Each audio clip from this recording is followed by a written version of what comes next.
തോറാപ്പയത്തിൽ വലഞ്ഞ ഉത്തരേന്ത്യൻ സംസ്ഥാനങ്ങൾ 37 വർഷത്തിനിടെ ഏറ്റവും കൂടുതൽ മഴ ലഭിച്ച കാലവർഷമാണിത്. ഒരാഴ്ചക്കിടെ രാജ്യത്ത് 48% അധികം മഴ ലഭിച്ചു. ഉത്തരേന്ത്യയിൽ മഴക്കെടുതിയിൽ മരിച്ചവരുടെ എണ്ണം 300 കടന്നു. വരും ദിവസങ്ങളിൽ മഴ വീണ്ടും ശക്തമാകുമെന്നാണ് മുന്നറിയിപ്പ്. പ്രധാനമന്ത്രി നരേന്ദ്രമോദി പ്രളയബാധിത പ്രദേശങ്ങൾ സന്ദർശിക്കുമെന്ന് സർക്കാർ വൃത്തങ്ങൾ അറിയിച്ചു.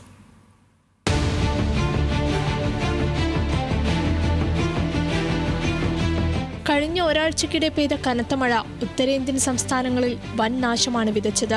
ഓഗസ്റ്റ് 28-നും സെപ്റ്റംബർ 3-നുമിടയിൽ രാജ്യത്ത് ലഭിച്ച ശരാശരി മഴ 75.2 മില്ലിമീറ്ററാണ്. സാധാരണ ലഭിക്കേണ്ടതിനേക്കാൾ 48% അധിക മഴയാണ് രേഖപ്പെടുത്തിയത്.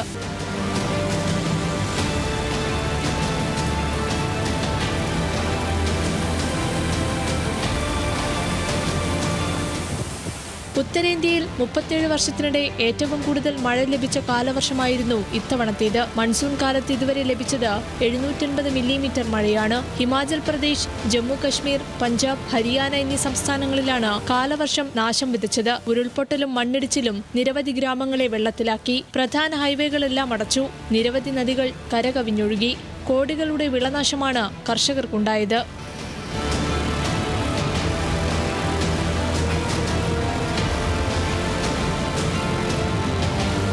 ദശാബ്ദങ്ങളിലെ ഏറ്റവും വലിയ വെള്ളപ്പൊക്കമാണ് പഞ്ചാബ് നേരിട്ടത്. 1.71 ലക്ഷം ഹെക്ടറോളം കൃഷി നശിച്ചു. 23 ജില്ലകളിലെ 1902 ഗ്രാമങ്ങളെയും 4 ലക്ഷത്തോളം ജനങ്ങളെയും മഴക്കെടുതി നേരിട്ട് ബാധിച്ചു. പഞ്ചാബിലെ ഇന്ത്യ പാക് അതിർത്തിയിലുൾപ്പെടെ വെള്ളപ്പൊക്കം രൂക്ഷമായി.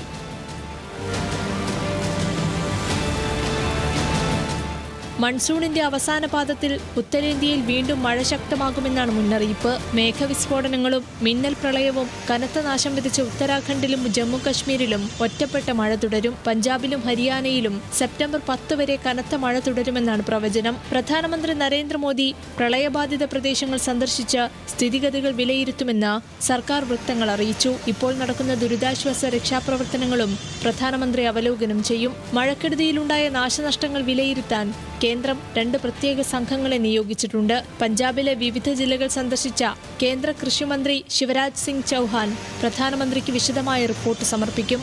National desk, news Malayalam.